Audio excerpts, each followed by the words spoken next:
Leeds North East is a constituency of extreme contrasts. As a whole, the area is the wealthiest of any constituency in our city, with the highest average house price and the highest median full-time wage, largely populated by university-educated professionals. But just under a fifth of the neighbourhoods in Leeds North East sit within the most deprived 10% of all areas of our country.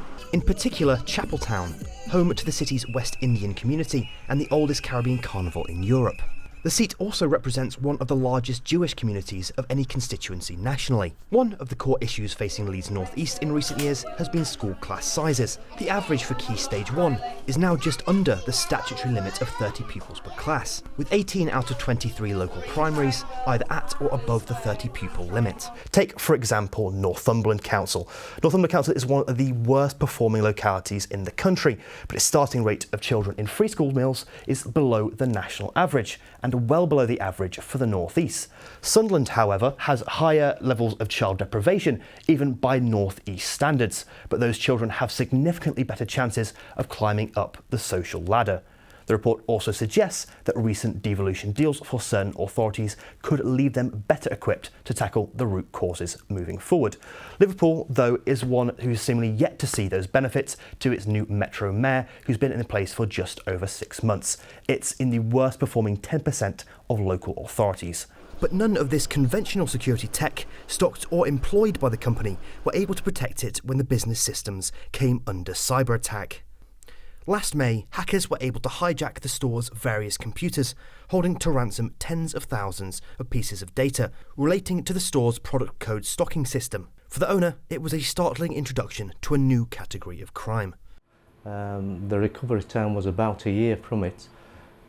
It locked our computers up, we couldn't use the computers, but lost all our links from our EPOS system to our suppliers and the quantities of products we had on them. Kevin was just one of the victims added to this year's annual reported crime statistics, which for the first time this year included cybercrime and fraud numbers.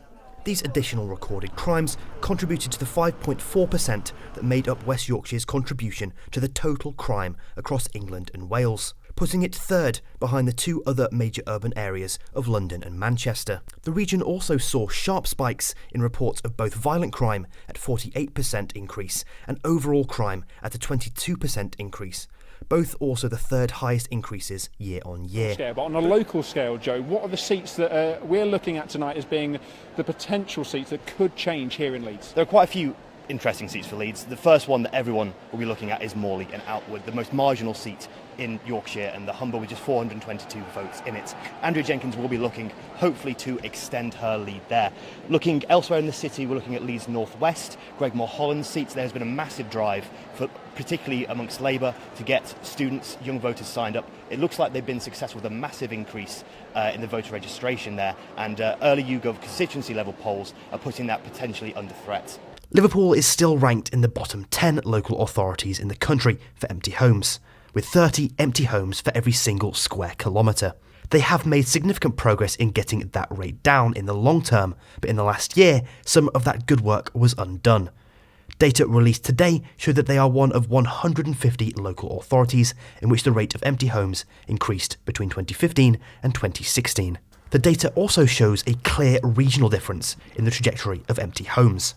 On the one end, large cities in the north with large areas of unwanted housing that have, in general, been able to reduce their empty housing rate. By far the biggest increases, both in the short and long term, however, have been in the affluent areas of London and the south east. 14 out of the top 20 increases between 2015 and 2016 were in London or the commuter belt. One historic reason is that some individuals and communities have been reluctant to report directly to the police. That's why one factor that can have a big impact on levels of hate crime reporting is the accessibility and effectiveness of third-party reporting centres. The Hamara Centre in Beeston is one such reporting station. Beginning this work 3 years ago, it has developed a proactive approach to the issue. I think the majority of it is what's hot on the press. For example, when the Paris attacks were happening, there were issues that we were working with the authorities there saying we'd rather work ahead of when things are going to happen, and instead of getting an influx of people coming here reporting hate crime and not knowing what to do. So that's where working with the police, which are based on a Thursday, they come here and we sort of like discuss with them what issues are happening in the community. While there are many similar centres across the city working to properly report incidents, Some research suggests that standards across these third-party centres can vary significantly, and that despite improvements, the issue is still chronically underreported. Improvements in this area have the potential to shed even more light on this often murky issue. On the air, I'm Joe Robinson.